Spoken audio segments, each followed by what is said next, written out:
The road to Briarfield ended where the corn began. Travellers always noticed it first, the silence. No birdsong, no wind. Only the dry whisper of stalks rubbing together like nervous fingers. The villagers said nothing about it when strangers arrived. They smiled, offered water, and insisted the fields needed watching at night. Just until harvest, they said. No one ever stayed just until harvest. Jonah was the first to feel it. On his second morning in Briarfield, he woke with his joints aching, stiff as if he'd slept standing up. His skin felt tight, dry. He laughed it off, blaming the long walk and the heat. The villagers watched him carefully as he moved, their eyes lingering on the way he stretched, the way his arms paused mid-air before dropping. By the fourth day, Jonah's laughter had stopped. Straw filled his dreams. Not metaphorical real straw scratching the inside of his throat when he tried to scream. When he coughed, yellow fibers came up with the phlegm. The village healer told him it was field dust and handed him a sackcloth shirt. It felt right against his skin, to write. Others began to change too. Mara, a merchant, found her shadow growing thinner every afternoon. Tomas, a runaway boy, noticed crows followed him wherever he went, perching patiently nearby, as if waiting for instructions.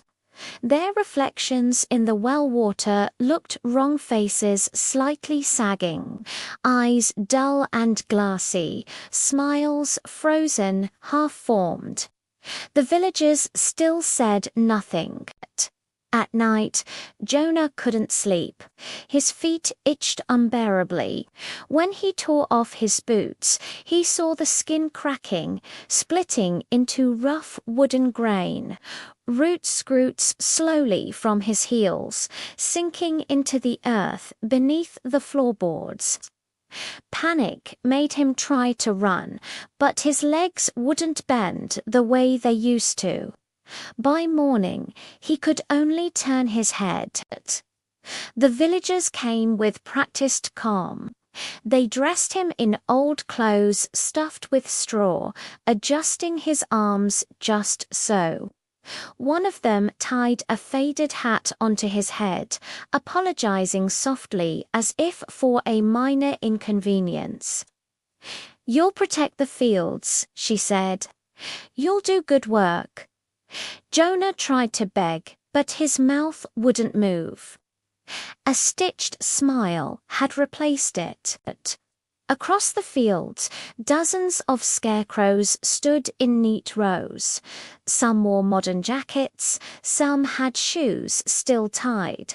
A few had tears dried permanently beneath their button eyes. Crows landed on Jonah's shoulders without fear. From the road, a new traveller watched Briarfield with curiosity. The villagers noticed her too and smiled, already preparing fresh water and kind words. After all, the fields were growing well, and scarecrows, when made slowly, lasted much longer. Subscribe and leave a comment saying I subscribed, and I'll personally reply to your comment.